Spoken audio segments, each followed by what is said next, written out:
Hey everyone, welcome back to another episode of the Sales Gravy Podcast.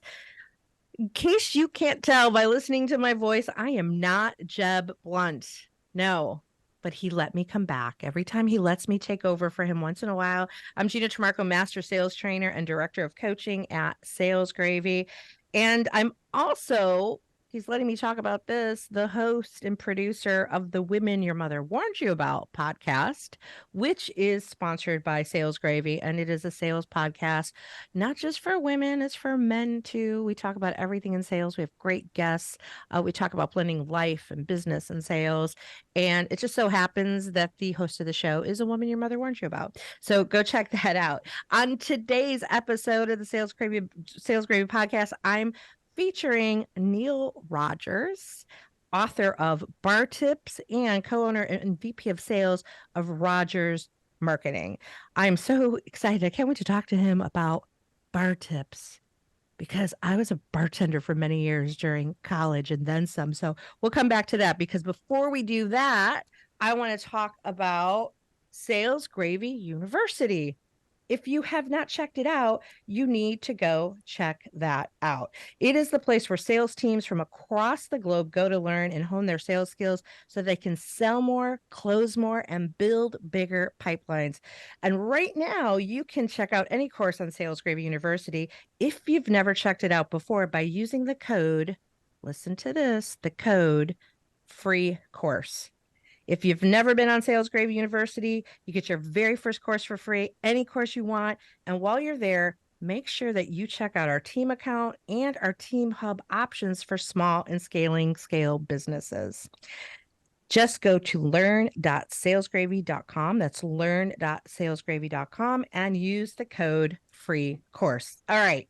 Now it is time to bring on Neil Rogers. A little bit about Neil. He's built a successful career in sales and marketing that spans almost 40 years in a variety of industries, ranging from pharmaceuticals to military defense contractors. But before the multiple sales awards and accolades, Rogers spent 10 years slinging beers behind the bar at some of the top establishments in and around Boston. And I wonder if he was like at that Cheers place. We'll find out. The lessons learned during his cocktail years have provided him with the skills needed to excel in sales and marketing. And now he's sharing the knowledge gleaned from long nights of sticky floors and slinging shots that have propelled Rogers to the upper echelons of salesmanship. Oh, I remember those sticky floors. I also think about the little barflies, not like the barflies drinking, but Yeah. the little flies, the gnats. Roger, welcome to the Sales Gravy Podcast. Thank you, Gina. I appreciate it. Glad to be here. I'm so excited to talk to you because I think this is such a great topic. I'm so excited about your book, Bar Tips.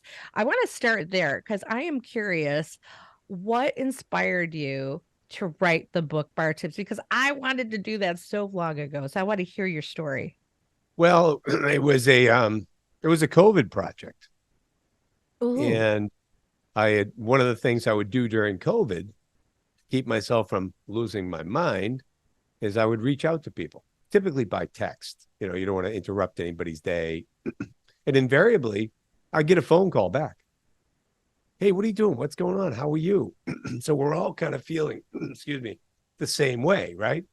So this one gentleman called me and he had written a book and he was telling about his his his journey from almost dying, needing a liver transplant.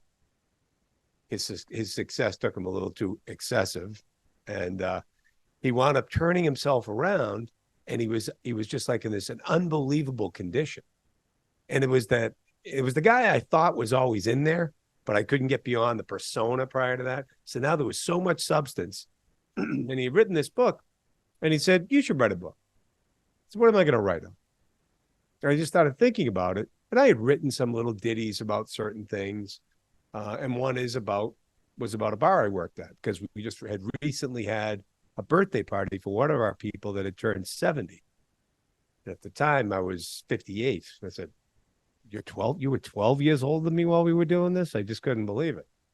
So it was just a very emotional evening because I was a commuter student when I actually got my act together and did well at school. And so I didn't have fraternity brothers and whatnot. My fraternity brothers and sisters are people that I've worked with in the bar business. And that's, well, now the last time I poured a drink behind a bar was 35 years ago. So my friends, so I had these ditties written. I had that written. I had written something else about where I grew up and where I summered, which was also coincidentally the place where I worked my first bar job, the Full Sail.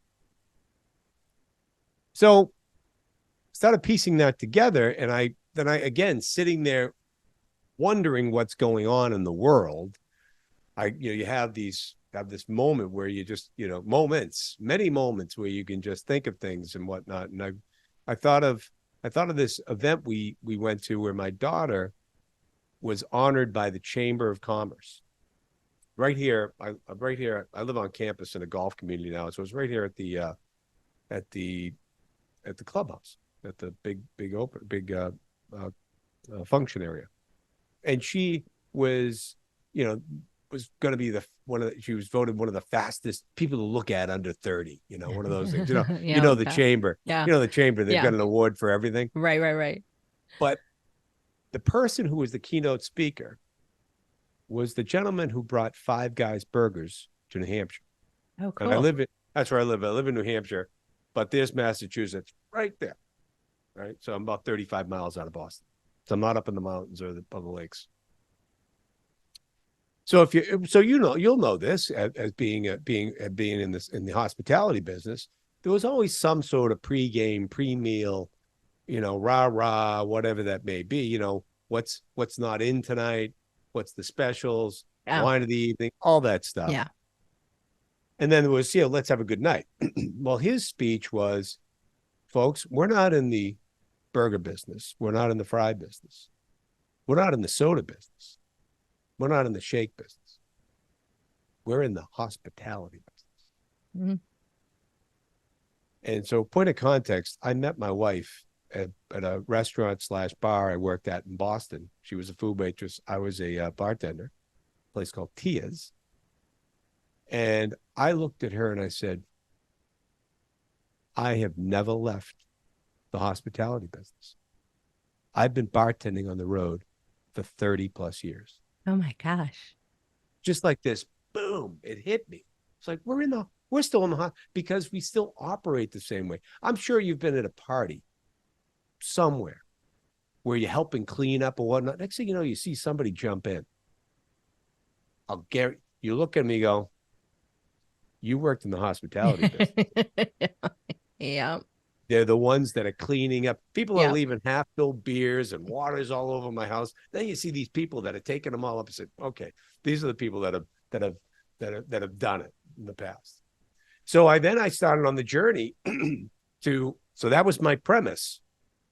And I had also written my third chapter is research that I had done on what other businesses use, how they use hospitality to engage their customers. Classic hospitality, simple things. I think we talk about, there's a men's clothing store in Atlanta where they've got a gumball machine on the way out.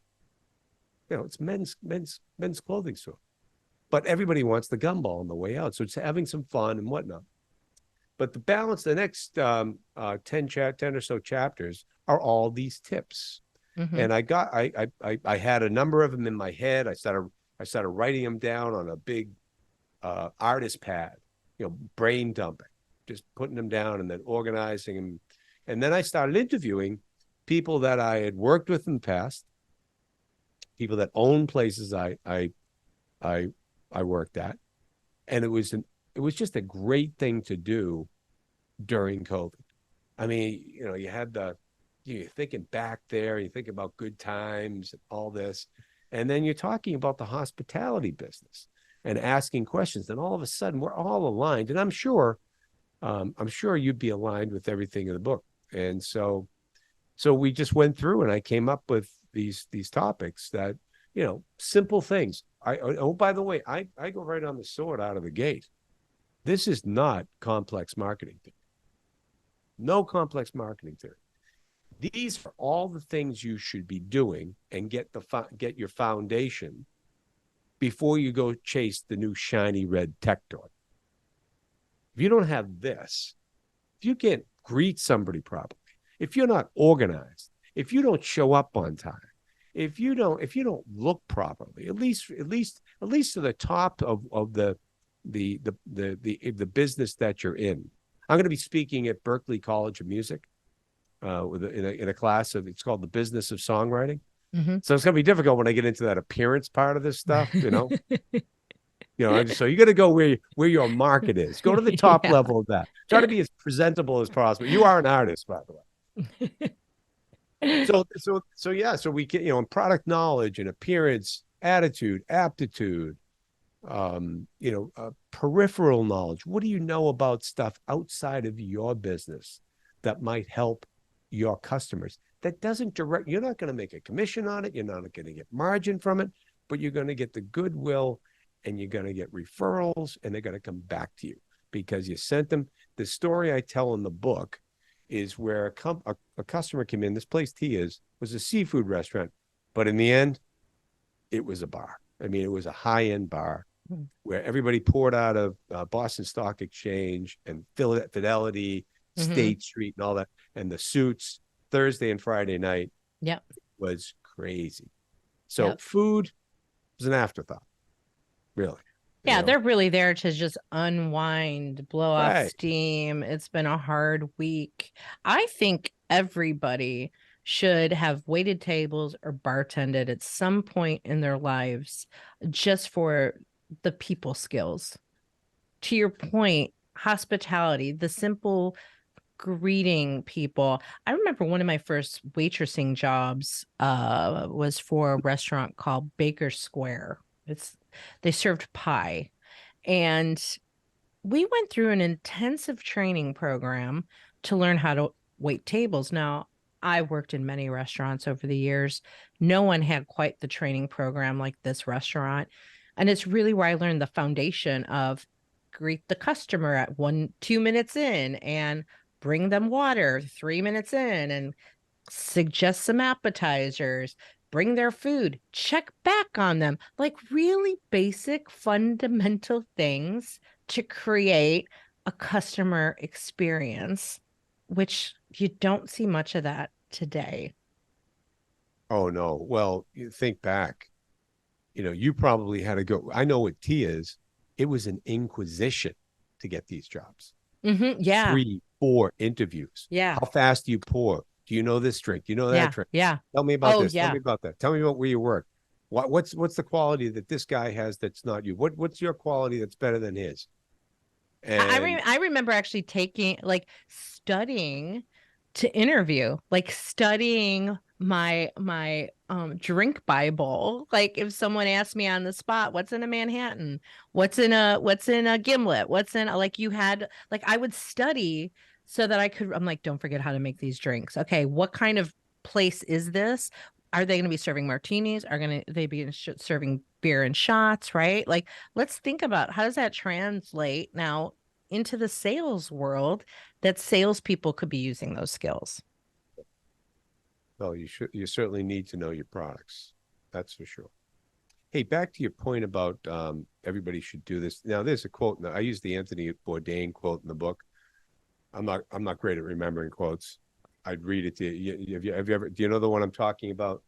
I think I saw it. I saw it somewhere, and I can't remember what it is. Yeah, it is. I'll read it real quick because it bears repeating to your audience. You can always tell when a person has worked in a restaurant. There's an empathy that can only be cultivated by those who've stood between a hungry mouth and a $28 pork chop. A special understanding of the way a bunch of motley misfits can become a family. Service industry develops the soft skills recruiters talk about on LinkedIn: discipline, promptness, the ability to absorb criticism, and most important, how to read people like a book. I mean, to this day, if I'm in a place, I can tell who the crazies are. Oh yeah, 100%. And I think probably my ability to read people has come from being in the service business and encountering every type of human being under the sun. The work is thankless and fun and messy, and the world would be a kinder place if more people tried it. With all due respect to my former professors, I've long believed I gained more knowledge in kitchens, bars, and dining rooms than any college could ever hold. Mm-hmm. So one of the guys I worked with at both Tia's and this place called the Sail Loft, which is really right across the park, right on the harbor in Boston. He's a very well thought of financial person. He's on CNBC all the time, and he's a talking head. And he was at the time he was working with a company in Manhattan called Lazard Capital, and we were doing business with the company, and we were down in New York and working with them.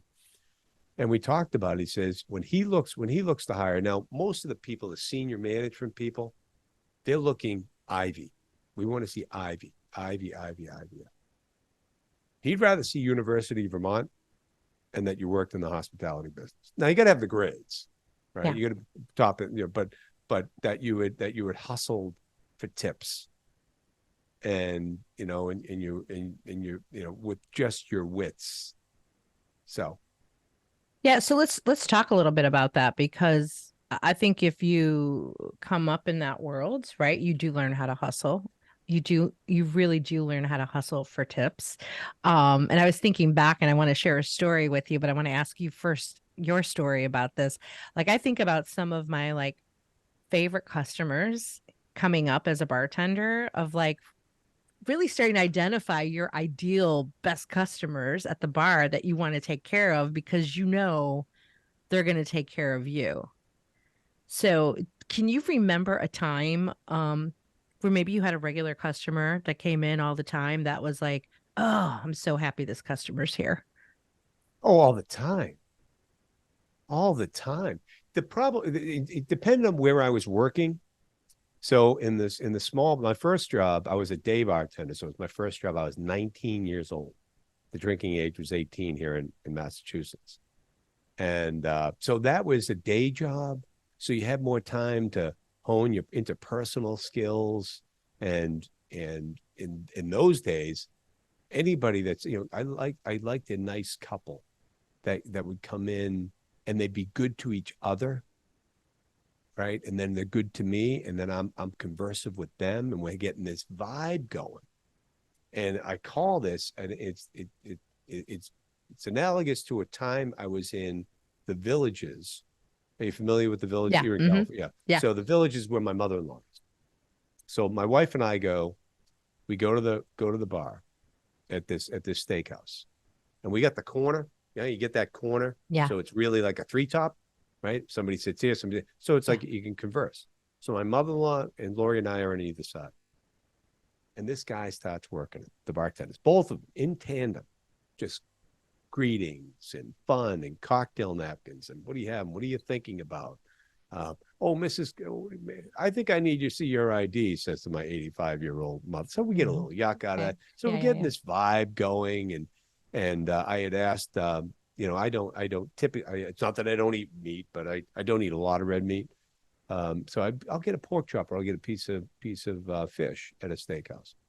So they had a pork chop, nice thick pork chop. I said, yeah, I think in pork chop. And he goes, points to it, just takes his finger on the menu. I said, is that the one? He goes, that's the one. Okay, I'll have that one.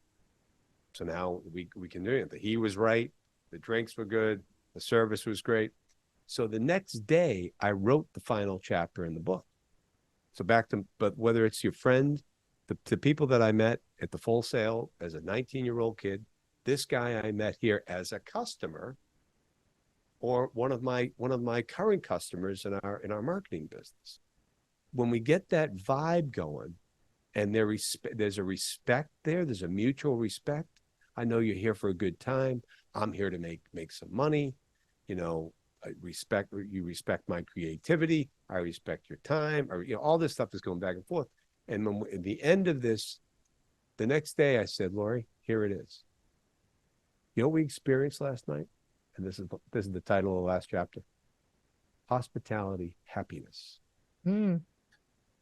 The symbiotic relationship you develop between, in that case, a bartender and a customer, or in the case of our marketing business, how we take care of our customers, and how they in turn come to us. They ask us questions. They rely on us. We give them the answers. We send them the samples. We're constantly in touch with them in a non-intrusive way, not obnoxiously. They're not opening up a piece. They're not. I was looking to I was looking at a speaker organization that I was wooed into, and he was all of his emails are in spam. Sent me like 14 emails in the last 2 days. I mean, you're losing me here, pal.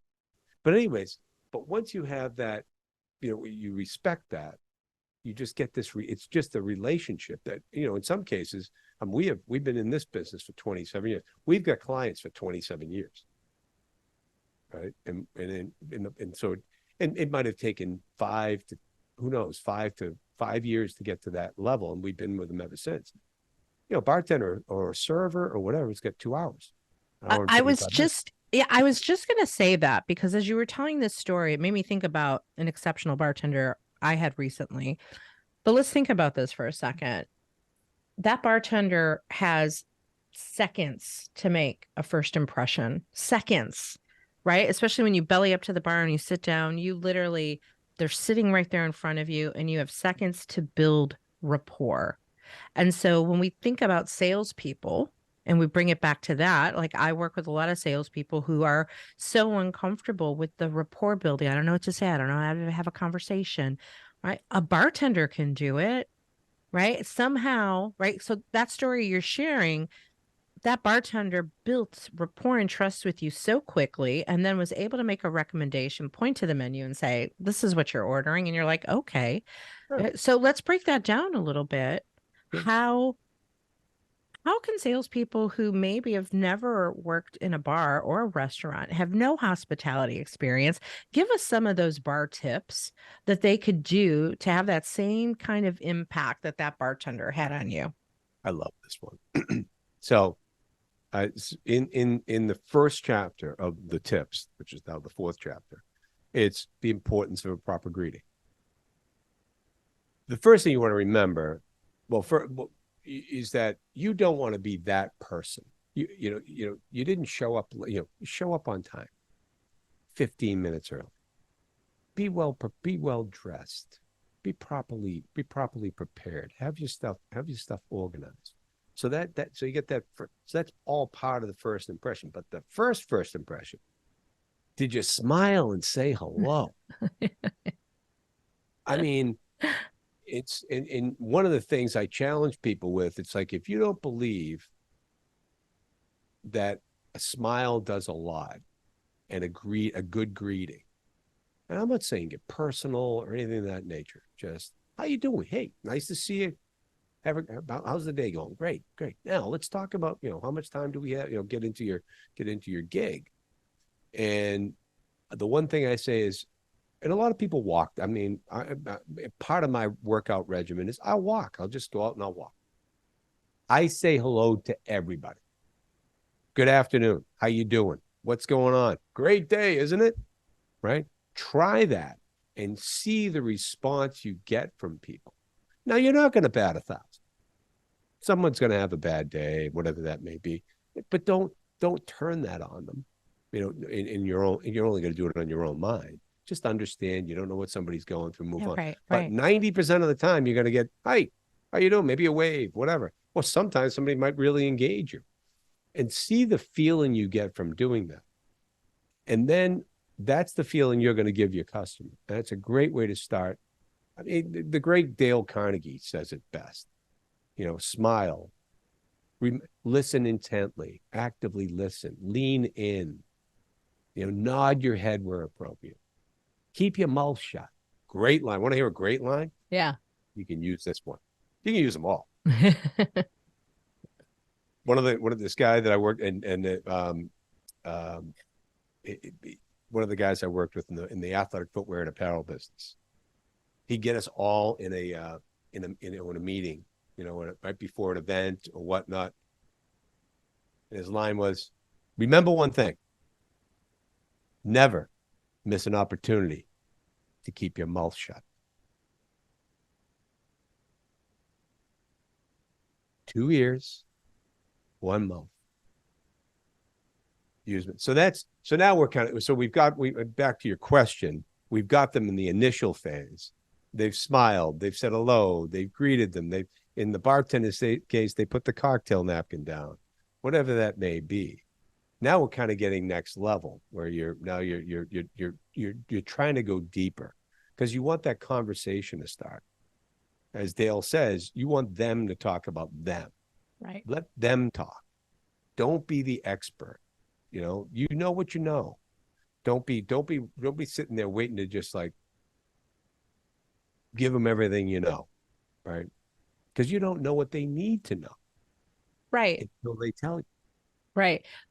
Bartenders and hairdressers are like therapists, right? Because they got people in a chair captive, and all they got to do is let people talk. And to me, it's a lot less work, right? So I've been in the improv comedy world for decades. Oh, no kidding. Yes, Love it. I own an improv comedy school. We teach classes. I used to own a theater. And the things that we teach people from an improv perspective is to shut up and to be on stage and to just pay attention, the peripheral, like you talk about, like how is the audience reacting to everything going on and just being in the moment with them. And it's so like when people say, how could you get on stage and do that? I could never do that. Half of the time, all I'm doing is following the person that I'm on stage with because it's an ensemble sport. And if I have not a creative idea in my head that day and my partner does, all I got to do is go along with my partner and I don't have to do any work.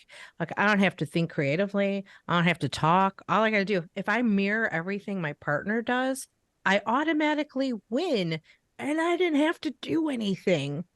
And it's such a practice in observing and shutting up. And there's a freedom to it. I think this is where salespeople stumble. They feel so uncomfortable with like just shutting up and paying attention. I've used some of your stuff before in a talk. Don't Yeah. yell about them. Don't yell about them. Yep. Don't yell Yes, about them. and them. Yep. Yes, and Yep. it's amazing. That little turn of phrase is amazing because again, it gets to a point where you do not want to. Again, we don't want to talk all about what we do or what I can do for you. And here's what my company is. And here's what our product's at. And we're number one. And we've been around for 400 years. Nobody cares. Don't care. What can you do for me? What is your benefit that you're going to give me based on what I'm telling you? And do not one better them. You know Yeah. what a one better? Yeah. Yeah. Don't one up. Don't. Oh, no. Oh, that's great. But have you heard this? Yeah. No, doesn't work. Yeah. It shuts them down. And so again, and I think for bartenders or anybody in the service industry, in some way it's a performance. You're on stage and you know that your money depends on how you behave and the service that you give. So let's think again about salespeople. If they were in that mindset of how I serve, how I deliver, how I show up, how I make them feel good is going to translate into a bigger commission. Sure. There And was a bar. oh, Go ahead. No, go ahead. And also, it's going to be legacy commissions. Yes. It doesn't end. Now they keep coming to you. They trust you. And what we talk a lot about, and what we try to do here, we do it pretty well, is we over deliver. Surprise them, surprise and delight them on something. Yeah. Oh, I didn't know you guys did that. Well, send them, do it, send it, do whatever it is, do it. Deliver early, manage expectations, communicate. So yeah, I mean that's the. I was going to segue onto another point, but I'll just keep it up polite. I want to hear more questions from you. Well, I want to hear more about some more of your bar tips. What are some additional tips or frameworks that salespeople can take from the bar world? All right. You led me right into what I was about to say. So Perfect. perfect. I read your mind. So I would suggest that the greatest tip that I got from, in the bar world, it's retrospect. But I was mentored on this tip when I was in the food service business. So I left once I left bartending and went into food service, selling for a distributor. So I went, I sold to chefs all around the Yeah. Boston Okay. hotel and whatnot. And there was a guy that worked with me, and he's probably Jimmy's probably 10 years older than me. So I'm like 24, 20, I'm 25, 26. He's probably 36. And he's a wise guy. He's that sales guy. He's the top guy, right? Cocky, walking around the building. But you got him in front of a customer, transform. Transform. Just product knowledge. Yeah, if they had a friendly relationship, there was some banter and whatnot. But he would know his products. He could practically memorize the book. There's thousands of products that we had to sell. I mean, to this day, 028092, 14-ounce bottle of ketchup. I On love it. 73484, sugar packets. Oh my God, I love it. Right. So, but then you get training. I was training with him. And then what you do is you train, then you cover their routes when they go on vacation, and then eventually you get your own route. And he said to me, he gave me many pearls of wisdom, but this one stuck. He said, whenever anything goes wrong, start here. Don't be blaming people. What was my role in this? How could I have done better? Mm-hmm. Right. And make it seamless to the customer. If you can keep them out of it, keep them out of it. Just make it happen. Yeah. So nobody looks bad. The driver doesn't look bad. In that case, the driver, the person who picked the order, whatever. And just make it happen and just move along. Everybody looks good. So an example of that, back to our bar world, right? Dennis Mayer. I changed all the names in the books. So Dennis is his real name, but I haven't seen him in years. But he was way too smart to be working the bar with us. It was like, Dennis, why are you here with us? You should be doing something else. A woman came up to the bar and she ordered a vodka martini, straight up. But Dennis, that's what he does. He went over, made the vodka martini, straight up, put it in front of her. She took a sip. This isn't dry enough. Okay. All right. Dennis comes over to me, grabs the glass, ices it back down, goes to pour the booze, and he goes to me, I've never put a drop of vermouth in a martini. Ever. So Okay, for our audience, they might not understand. So in a martini, supposedly there should be some vermouth. Right. But I will you line the glass sometimes, you take the bottle and move it over it, but never is it really any vermouth in it. Right. And so for her to say it wasn't dry enough, what was she really saying? She was just complaining for the sake of complaining. Okay. So Dennis could have done one of two things. He did the other. He could have said to her, "Oh no, I don't put any. And she's just going to glaze over and not believe him and all that. He decided to take the high road. By the way, he made the drink right in front of her. Poured it, put it in front of her. She took her sip. She goes, that's all right. Perfect. Same drink. Yeah. So for those who've never made a vodka martini, you put vermouth in it. And if someone says they want it dry, you don't put vermouth in it. And so for her to say it wasn't dry enough, that's funny. But then he yes-anded her. He went along like, yeah, you're right. I got it. I'm gonna do this better. You're absolutely right. I love Could have that. made a big deal. No, I don't. Yeah, but no, just turn around, make it again, make it in front of it, make sure she sees it. Oh yeah, that's great. That's yeah. great. Which I think that's an important lesson too. Sometimes people need to see what's happening to believe it. Yeah. And especially if they don't trust you yet. well, exactly. If you're well, and as as we discussed earlier, a bartender's relationship, this may be one and done. They could be, Boston, they could be jumping on a plane, jumping on a boat and going back to wherever. Who knows? I mean, they've been Yeah. in town for 4 hours, Yeah. but Yeah. still they're a customer, and Let's it just isn't worthy. It just isn't. It's always better. So one of the great, but I think one of the greatest lines in the book is, being right, it's overrated. Let it go. you could You're, use that you could use that in all kinds of situations. oh, I got to practice it every day. Yeah. I think Every yeah, 100%. Okay. Let's Do I talk a really little say bit anything else? Okay, let's talk sorry. a little bit about positivity and training your brain to be more positive. You have something called positive activity. What is Mhm. that? So positive activity is made up of two parts. One is the positive part, which really came from a journey my wife has been on after our daughter was injured in college. She was a Division I lacrosse player. She got a head injury and it was career ending, and spent her natural senior year home with us in post concussion syndrome. So she got injured in October and drove again in July. So she was trying to find back, kind of like when I was talking about, she was trying to find anything to make herself feel better. And she would do things like, because she couldn't watch computer screens or television sets or anything of that nature, she would turn her back to the TV and we'd put on movies and she would envision them in her head. Oh, wow. So, as an example, and she got it. The other thing that really saved her is that she got into Eckhart Tolle's The Power of Now. Uh-huh. Great book.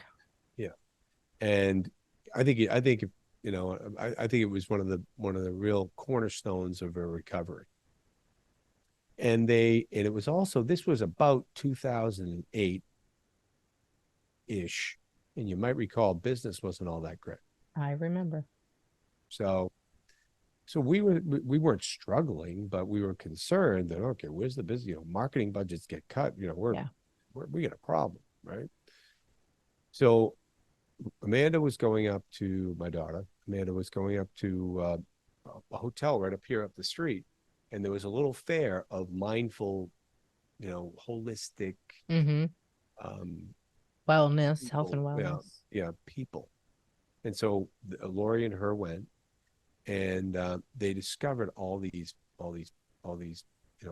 practitioners and these books and the whatever, and really learned that you can change your mindset by doing certain practices. We're big disciples of the Happiness Advantage. I don't know if you're familiar with that book. Now, It is worth a read. happiness, That's the happiness advantage.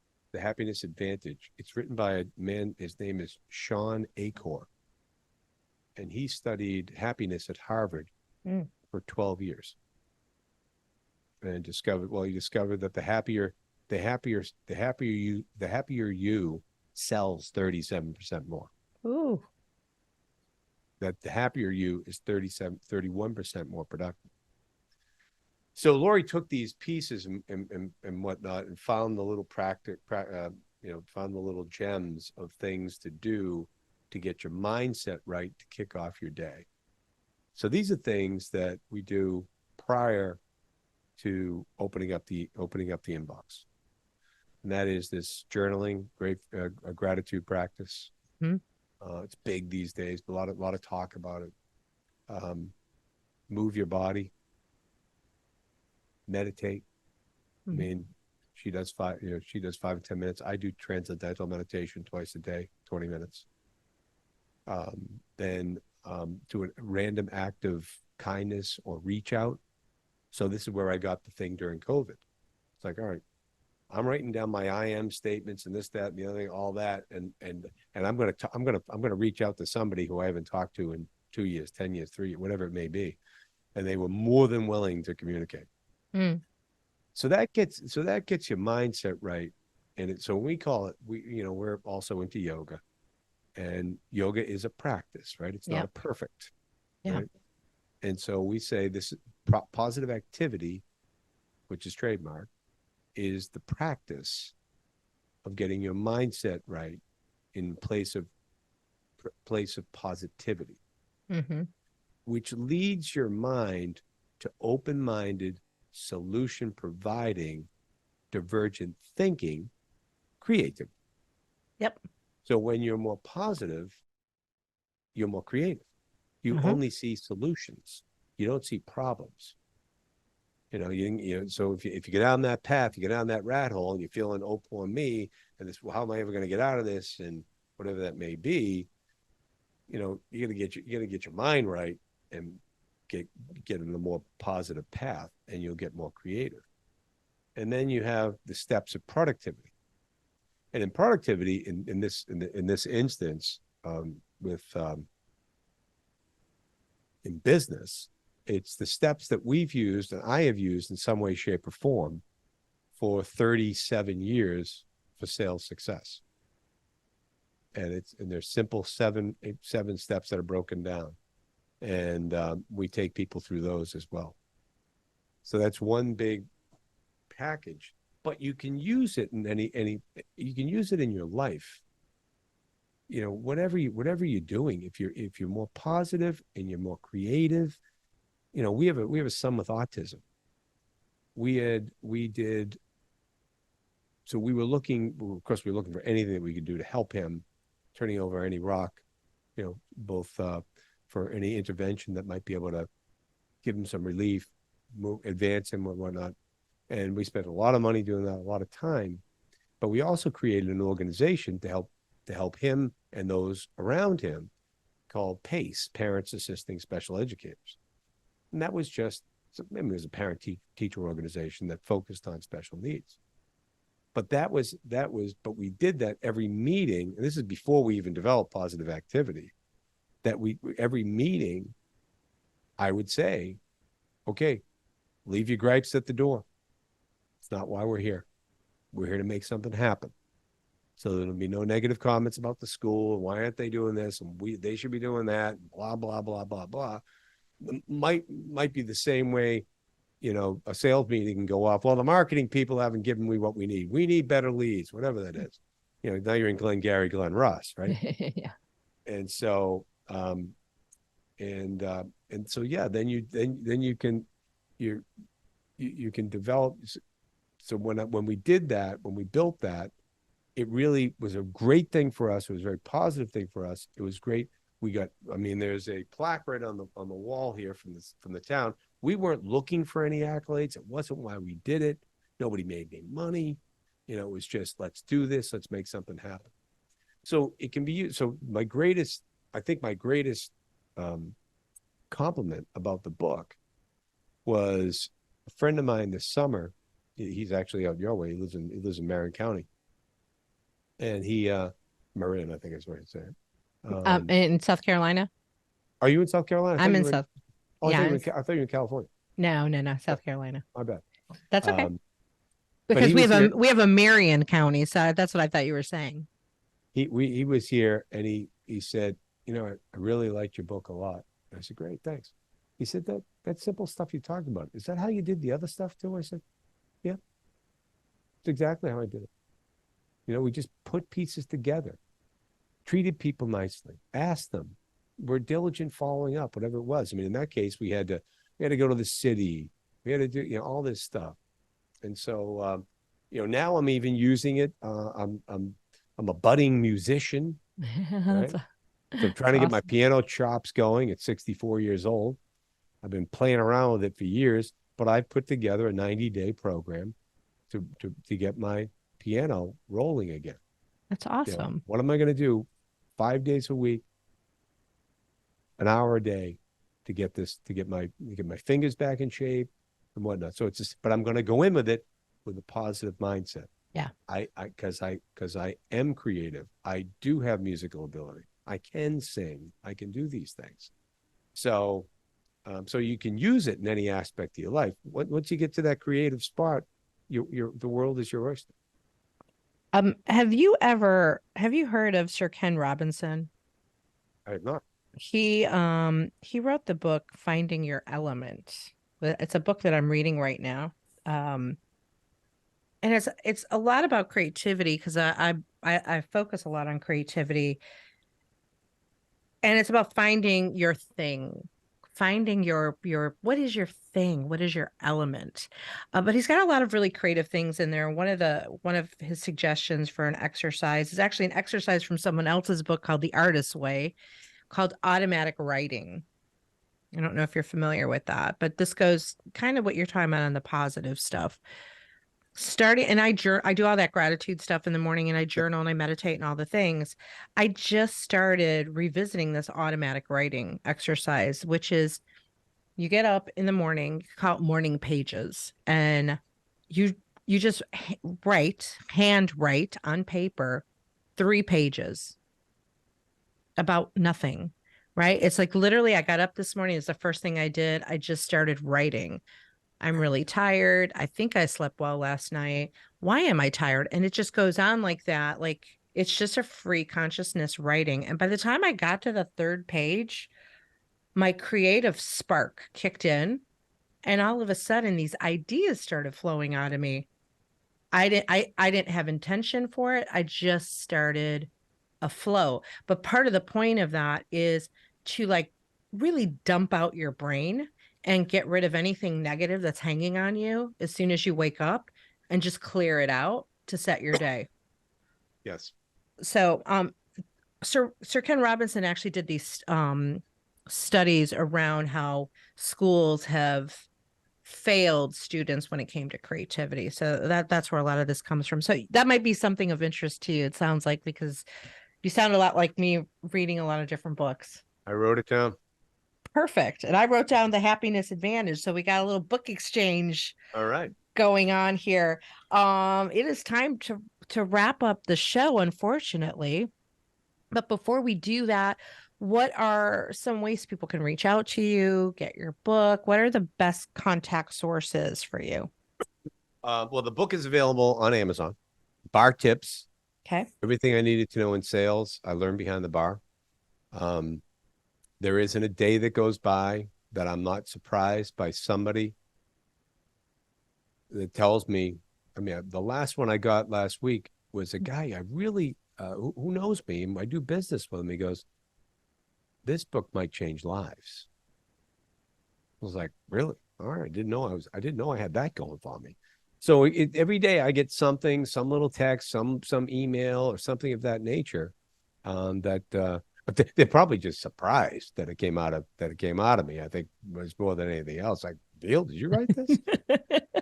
And so, because you got to read the first 2 chapters, it'll tell the story. Uh-huh. When my combined SAT scores and my class rank had one thing in common, they were in the triple digits. That's awesome. So, but yes, it's on Amazon. It's on Barnes and Noble. If you wanted to check out the Positive Activity, that's at positiveactivity.net. That shows our little program there. And there's a hook there. There's a link there to buy the book. And if they want to reach out direct and just say anything, ask me questions, whatnot, it's Neil, Neil, at Rogmark, ROGMARK.net. Rogmark. Neil at Rogmark.net. Awesome. Well, thank you for joining me today, and hanging out with me instead of Jeb on the Sales Been Gravy awesome. Couple of podcast. bartenders chatting.